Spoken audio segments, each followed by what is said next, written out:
हाँ, तो पिछले लेक्चर को जो है ना, उसी को कंटिन्यू करते हैं हम लोग अभी भी, है ना। तो अभी आपने क्या देखा कि पिछले लेक्चर में आपको ये समझ में आया था कि अगर आपके पास force, external force maximum force से ज्यादा है तो बॉडी क्या हो जाएगा, सेपरेट हो जाएगा।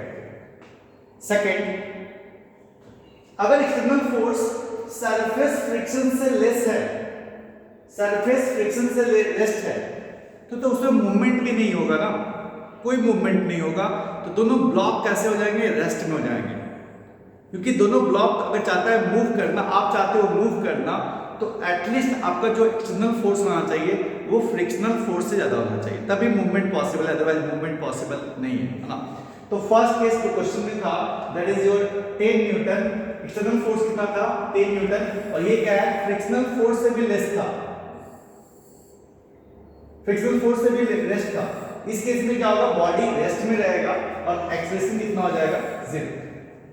केस सेकंड इसको हम लोग ले रहे हैं, केस सेकंड आपने बोला एक्सटर्नल फोर्स कितना है 15 न्यूटन, है ना। एक्सटर्नल फोर्स क्या है, ग्रेटर है किससे, मैक्सिमम फोर्स से, तो दोनों ब्लॉक क्या करेंगे, सेपरेटली मूव करेंगे, both block will move separately।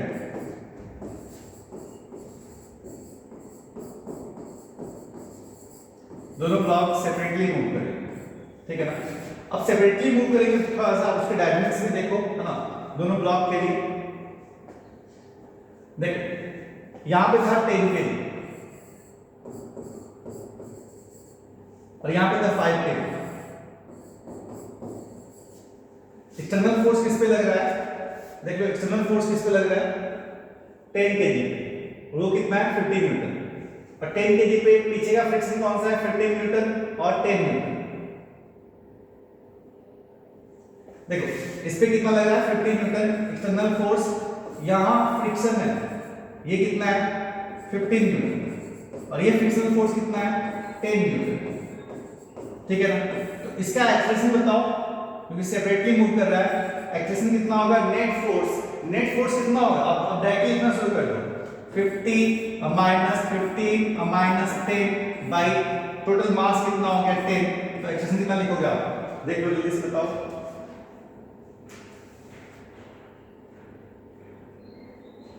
2.5 metre per second square. देखो दोनों ब्लॉक सेपरेट मूव कर रहा है, इस पे दो फ्रिक्शन होगा 10 kg, बिकॉज़ एक सरफेस पे देगा फ्रिक्शन 15 न्यूटन, सेकंड क्या देगा आपका 5 kg ब्लॉक देगा 10 न्यूटन, है ना।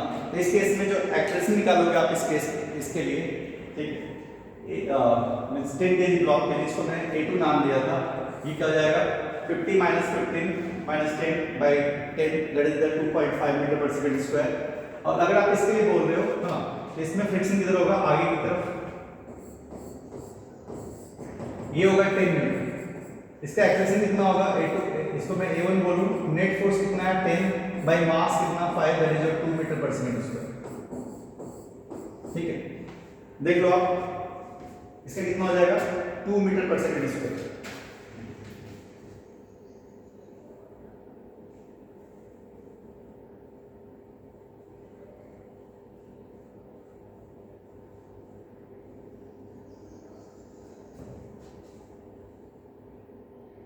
ठीक है ना।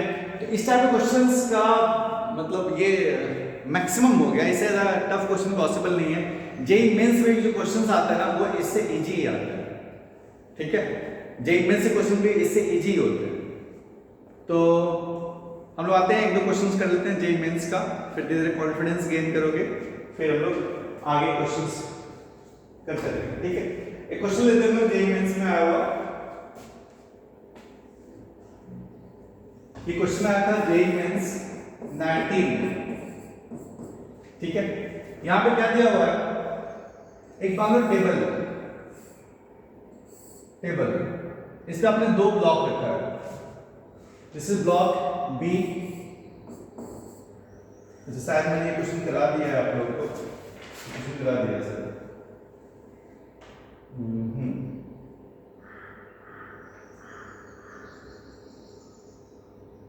ये क्वेश्चन हो चुका था, मैं दूसरा क्वेश्चन दे रहा हूँ, ये क्वेश्चन करा दिया था शायद आप लोग।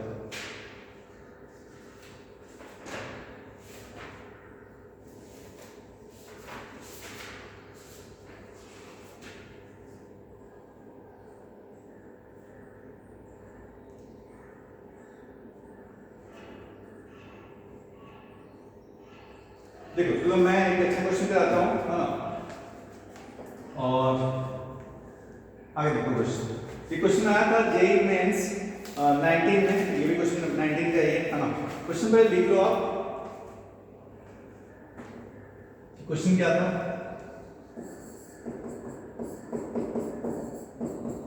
19 में क्वेश्चन आया, ठीक है। ये इंक्लाइन प्लेन है, इंक्लाइन प्लेन है, और इस इंक्लाइन प्लेन पे ब्लॉक रखा हुआ। ब्लॉक के बारे में पता नहीं, देखते हैं। जैसा क्वेश्चन में दिया हुआ है ये 2 न्यूटन है, इधर डॉट डॉट डॉट दिया, जैसा क्वेश्चन में दिया हुआ था मैं वही ड्रॉ कर रहा हूं, दैट इज 10 न्यूटन, ठीक है। This value is 30 Newton, 30 degree, sorry 30 degree, ठीक है। क्वेश्चन में थोड़ा रीड भी करूंगा, थोड़ा मैं आपको बताऊंगा, है ना। क्वेश्चन में दिया हुआ है a block kept on rough incline plane, जैसे दिया हुआ एज शोन इन फिगर, ठीक है। उसके बाद में जो भी लिखा हुआ है मैं लिखाता हूं, है ना। रिमेन्स, जो मैंने लाइन पढ़ा उसके बाद या मैं डायरेक्टली क्वेश्चन लिख देता हूं।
देखो क्वेश्चन क्या था,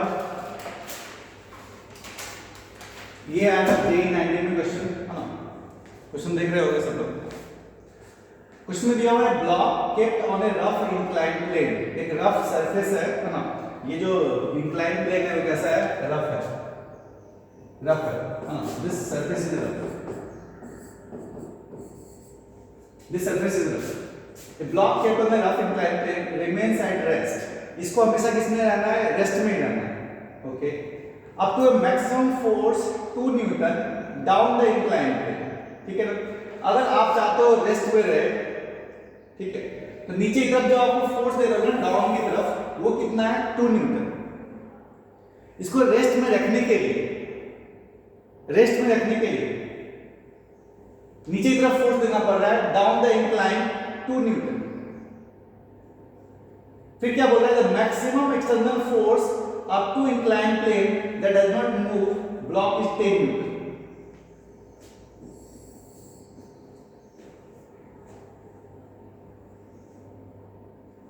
अगर आप चाहते हो कि ऊपर में खींचो, इट मींस ये रेस्ट में रहे, जब आप इसको ऊपर खींचो तो मैक्सिमम फोर्स कितना देना होगा, ऊपर खींचने के लिए कितना फोर्स देना होगा, रेस्ट में रखने के लिए, ठीक है, वो देना होगा 10 न्यूटन।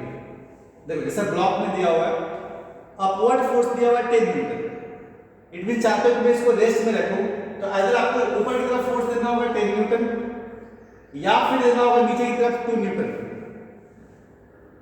2 न्यूटन देना होगा। तो बताओ फ्रिक्शनल कोएफिशिएंट कितना है, find the frictional coefficient of the block. ठीक है, इस क्वेश्चन में मास नहीं दिया हुआ है, आपको बस डायरेक्टली निकालना है।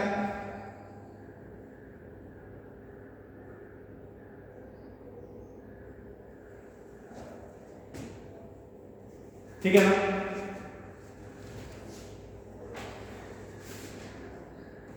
तो देखो डायग्राम ऐसा दिया होता है, क्वेश्चन ऐसा ही दिया होता है, तो मैं इसको सॉल्व करता हूं। हाँ, इंक्लाइन प्लेन है, आप एक इंक्लाइन बनाओ, इंक्लाइनेशन गिवन है कितना 30 डिग्री, तो डाल दो 30 डिग्री। ये ब्लॉक रखा हुआ है, ब्लॉक रखा हुआ है, मान लो m मास का ब्लॉक रहा होगा, आपको पता है इधर क्या होता है mg cos थीटा, और ये इधर क्या होगा, इधर क्या होगा नॉर्मल रिएक्शन, इधर क्या होता है mg sin थीटा। हाँ, टुवर्ड्स द इंक्लाइन कौन सा फोर्स होता है mg sin थीटा। ठीक है, अब सुनो, ब्लॉक किधर मूव कर रहा है, ब्लॉक किधर मूव कर रहा है, नीचे की तरफ, ठीक ना। अगर मान लो ये इंक्लाइन प्लेन है और ब्लॉक को आप फ्रीली छोड़ दो, ब्लॉक रखा छोड़ दिया, तो अगर मूव करने की चांसेस है भी, किधर है डाउनवर्ड है, इट मींस जो ब्लॉक है वो नीचे मूव करेगा, तो फ्रिक्शनल फोर्स इस केस में कितना होगा, पीछे की तरफ, फ्रिक्शनल फोर्स इधर होगा, फ्रिक्शनल फोर्स होगा इधर। ठीक, तो क्वेश्चन में दिया हुआ है ना, क्वेश्चन में क्या दिया हुआ है कि अगर चाहता हूं कि मैं इसको रेस्ट में रखूं, तो इधर मुझे फोर्स देना होगा 2 न्यूटन, 2 न्यूटन देना होगा डाउनवर्ड। ठीक, और इस डायनेमिक्स में आपका ब्लॉक किसमें है, इक्विलिब्रियम में, इस डायनेमिक्स में ब्लॉक किसमें है, इक्विलिब्रियम में। यहां से आप कंडीशन देखोगे इक्विलिब्रियम करने के लिए, है ना, क्या लिखोगे आप mg sin theta, mg sin theta plus 2 newton equal to frictional force. ठीक है ना, और ये फ्रिक्शनल फोर्स का वैल्यू कितना होता है आपको पता ही है, mu into n, mu into n का वैल्यू क्या लिखते हो आप mg cos theta, mg cos theta, it means यहां से आप देख सकते हो हाँ कि mg sin theta, mg sin theta, मतलब इसको मैं वैल्यू पुट कर दे रहा हूं ऊपर में, है ना, ये तो ऑलरेडी बहुत बार पढ़ रहे हो। इस केस से हमने क्या लिखा कि अगर चाहते हो ब्लॉक इक्विलिब्रियम में रहे, हाँ, ब्लॉक किसमें चाहिए हो आप, इक्विलिब्रियम में, ब्लॉक टू बी इक्विलिब्रियम।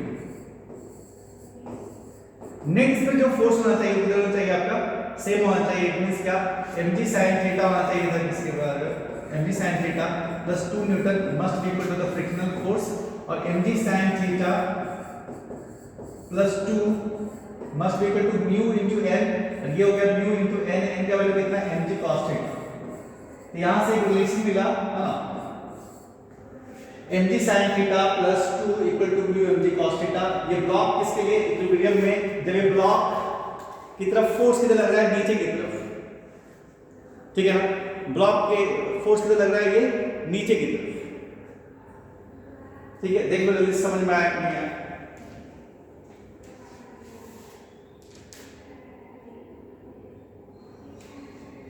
अब केस सेकंड में क्या बोल रहा है, हाँ इसी में देखो आप कि अगर चाहते हो मैं इसको ऊपर खींचूं, तो फोर्स कितना देना होगा मुझे 10 न्यूटन। जब आपको ऊपर खींच रहे हो, मोशन आप ऊपर करना चाह रहे हो, तो फ्रिक्शन किधर लगेगा, पीछे की तरफ। ठीक है ना, अगर आप चाहते हो कि मैं इसको ऊपर की तरफ खींचूं, इट मींस ये इंक्लाइन प्लेन सेम रहा, इंक्लाइनेशन 30 डिग्री, ब्लॉक, ये ब्लॉक m मास का सेम रखा आपने, नीचे की तरफ क्या लिखो आप mg cos थीटा, इधर क्या होगा mg sin थीटा, और फोर्स देना चाह रहे हो आप इधर इस डायरेक्शन में, वो कितना होगा 10 न्यूटन, जब आप ऊपर की तरफ खींचना चाह रहे हो, मोशन की तरफ जा रहे हो, तो फ्रिक्शन फोर्स किधर होगा, इधर पीछे की तरफ। और फ्रिक्शन फोर्स का वैल्यू हमेशा आप वही लिखोगे, फ्रिक्शन फोर्स का वैल्यू क्या होगा, म्यू इनटू एन, और यहाँ पे जो भी म्यू रहा होगा है ना, friction surface mu into n, n का वैल्यू क्या होगा, mg cos theta, mg cos theta, ठीक है ना। तो इस केस में जो डायनामिक्स मिलेगा आपको इक्विलिब्रियम के लिए, वो क्या मिलेगा, देख लो आप, 10 Newton must be equal to mg sin theta plus frictional force। 10 equal to लिखोगे आप mg sin theta plus frictional force कितना हो गया, म्यू mg cos थीटा। ये मिला हमें डायनामिक्स सेकंड से, वो मिला था हमें फर्स्ट से, ठीक है। देखो आप फर्स्ट से क्या मिला था, फर्स्ट से मिला था mg sin theta plus 2 equal to mu mg cos theta. First से मिला था mg sin theta plus 2 equal to mu mg cos theta. देखो ये मिला था mg sin theta plus 2 equal to mu mg cos theta, और ये मिला था हमें सेकंड इक्वेशन फर्स्ट से मिला, ठीक। अब इन दोनों इक्वेशन के हेल्प से हम लोग जो भी चाहते हैं वो निकाल सकते हैं, ठीक है। इसको मैं हटा दे रहा हूं इस डायग्राम को, और इससे मैं हेल्प से निकालता हूं यहाँ पे म्यू का वैल्यू। क्वेश्चन में पूछ रहा है क्या, find the value of mu. ध्यान से देखो आप, इक्वेशन 1 और 2 से मैं दोनों कैलकुलेट कर सकता हूं, म्यू mg cos थीटा और mg sin थीटा दोनों से कर सकता हूं, ठीक है।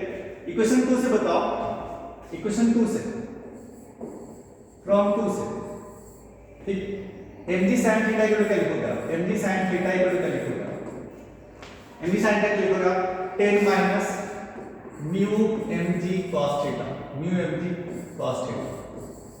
और इक्वेशन फर्स्ट से क्या लिखोगे, mg sin theta equal to क्या लिखोगे आप, mg sin theta equal to mu mg cos theta, mu mg cos theta minus 2, ठीक है। अगर मैं दोनों को कुछ भी कर लो, इक्वेट कर लो, है ना, क्या लिखोगे आप, फ्रॉम, इसको मैं इक्वेशन लिख देता हूं थर्ड, इसको लिखता हूं मैं 4, ठीक है।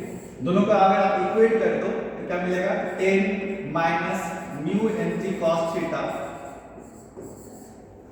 Equal to mu mg cos theta minus 2। और यहां से देखोगे म्यू mg cos थीटा, अगर आप इसको इधर लेके आ जाओ तो ये मिलेगा 12 mu mg cos theta equal to 12। देख लो जल्दी से, या mu mg cos theta equal to नहीं 12 नहीं 6 हो जाएगा, क्योंकि दोनों साथ साथ हो जाएगा, तो ये लिखोगे ना, ये इधर ले जाओगे क्या लिखोगे, 2 मतलब यहाँ पे आएगा, देखिए 2 mu mg cos theta equal to 12, तो म्यू mg cos थीटा का वैल्यू कितना आएगा, 6, ठीक है। यहाँ से एक रिलेशन मिला मुझे, mu mg cos theta equal to 6, ठीक है। यहाँ से आपको एक रिलेशन मिला, मैं इसको हटा दूं, mu mg cos theta equal to 6, ठीक है। यहाँ से मैं यहाँ लिखता हूँ mu mg cos theta equal to आया 6, एक रिलेशन मिला हमें, ठीक। इसी टाइप से आप mg sin थीटा निकाल सकते हो, mg sin थीटा का वैल्यू क्या होगा, इस टाइप से आप निकालोगे दोनों इक्वेशन से, हां, तो mg sin थीटा का वैल्यू यहाँ पे मिल जाएगा, उन्हीं दो इक्वेशन से आप निकालोगे, mg sin थीटा का वैल्यू आएगा 4, mg sin थीटा का वैल्यू कितना आएगा 4, इन्हीं दो इक्वेशन से आप चाहोगे, हां, mg sin मतलब म्यू mg cos थीटा को आप इक्वेट कर दो, यहां से आ जाएगा mg sin theta equal to 4, mg sin theta equal to 4, ठीक है। और यहां से क्या मिला आपको, mu mg cos theta equal to क्या मिला आपको, 6। अब दोनों को डिवाइड कर दो, इसको मैं जो भी बोलता हूं, इसको मैं चलो इक्वेशन नंबर 6 इक्वेशन नंबर 7 कर दो, 6 डिवाइड बाय 7 कर दो आप, हां, तो क्या मिलेगा बताओ, mg sin theta by mu mg cos theta 4/6, it means क्या, 2/3, और ये mg कैंसिल, mg क्या हो जाएगा, कैंसिल, ये mg cancel, sin theta cos theta क्या हो जाएगा, tan theta, it means tan theta equal to 2 mu by 3, देख, या फिर जैसे निकालना निकालो आप, यहां देखो, यहां से क्या मिला, ऊपर मिला tan थीटा, मैं इसको इधर लिख देता हूँ, है ना।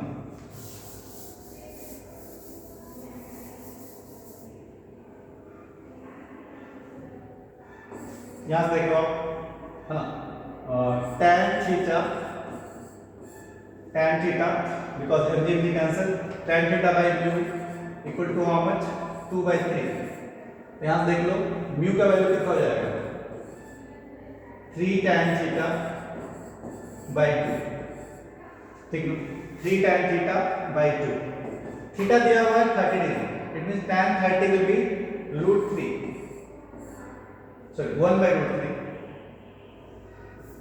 देखो इंक्लाइनेशन एंगल दिया हुआ है 30 डिग्री, तो क्या लिखोगे आप 3 into tan 30 degree divide by 2, ये मिलेगा आपको 3 इंटू √3 2, ये हो गया आपका √3/2।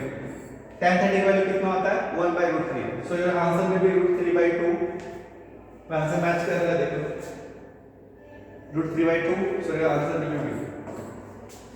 तो आज के लेक्चर में यहीं पे खत्म करता हूँ, है ना। आई होप समझ में आएगा, थोड़ा सा प्रैक्टिस खुद से भी करना आप, और कुछ भी डिफिकल्टी हो तो बताना। आज के लेक्चर हम लोग यहीं पे खत्म करते हैं, और फिर हम लोग आगे क्वेश्चन सॉल्व करेंगे जो प्रीवियस आए हुए जेई और मेंस, जेई मेंस के क्वेश्चंस या फिर जेई के क्वेश्चंस और नीट के क्वेश्चंस सब लोग सॉल्व करेंगे, सारे क्वेश्चन सॉल्व करेंगे। So thank you so much, take care और एंजॉय द लेक्चर।